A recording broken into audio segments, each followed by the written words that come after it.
হঠাৎ মন চাইলো মিটবল বানাবো, যেহেতু আপনার সেই কাজ। যা যা লাগবে সব আগে আমি রেডি করে নিয়েছি।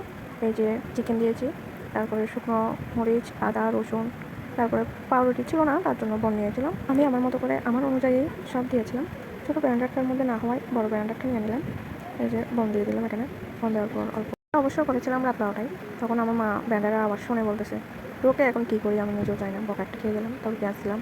এই যে পর লেবু নিয়ে নিলাম। ভাগ্যিস উপকরণ সবগুলোই ছিল বাড়িতে, নাহলে তো বানানো হতো না। মাঝে মধ্যে দেখা যায় কি লেবু থাকলে শুকনো মরিচ থাকে না, শুকনো মরিচ থাকলে লেবু থাকে না। আদা রসুন তো সবার বাড়িতেই থাকে স্বাভাবিক। তারপরে সয়া সস ছিল, এই যে দিয়ে দিলাম, নাহলে ওটাও মাঝে মাঝে থাকে না। তো ডিমও সবসময় থাকে, এই যে ডিম দিয়ে দিলাম। এই যে তারপর একটা ডিম দিয়ে দিলাম। এই রেসিপিটা আমার থেকে অনেকটাই সহজ মনে হয়েছিল, কারণ সবগুলো উপকরণ ব্লেন্ডারের মধ্যে দিয়ে দেওয়া। যে অল্প গোলমরিচ দিয়ে দিলাম একটু টেস্টটা হওয়ার জন্য, স্বাদ মতো লবণ। তারপর এখানে সস দিয়ে দিলাম, টমেটো সস। সস দেওয়ার পর মনে হলো চিকেন দিয়ে যখন বানানো একটু গরম মশলা দেওয়া যাক, হয়তো টেস্টটা একটু ভালোই হবে।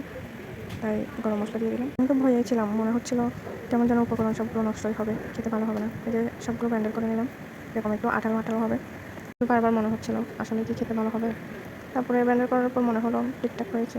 এই যে মিটবলের শেপটা দেওয়ার জন্য হাতে তেল মাখিয়ে নিলাম। এই জিনিসটা একটু বিরক্তিকর লাগলেও ভালো লেগেছিলো, কারণ যতবার বানাতে যাচ্ছি ততবারই হাতে তেল লাগাতে হচ্ছে। অল্প চিকেন দিয়ে 20টার মতো মিটবল আমি তৈরি করে নিয়েছিলাম। আমার তখন মনে হচ্ছিলো কেন দোকান থেকে ছোটো ছোটো কিনে খাওয়া হয়, এরকম বানালেই তো হয়ে যায় বাড়িতে। সবাই তখন ঘুমাচ্ছিল আর আমি একাই এসব কাজ করছিলাম। কী যে ধৈর্যের কাজ, হাতে তেল লাগিয়ে লাগিয়ে এসব বানানো। তারপরে এই যে সবগুলো সিদ্ধ করতে দিয়ে দিলাম, প্রায় 20 থেকে 25 মিনিট সিদ্ধ করতে দিয়েছিলাম। তো হয়ে গেছে, এখন নামিয়ে নেব।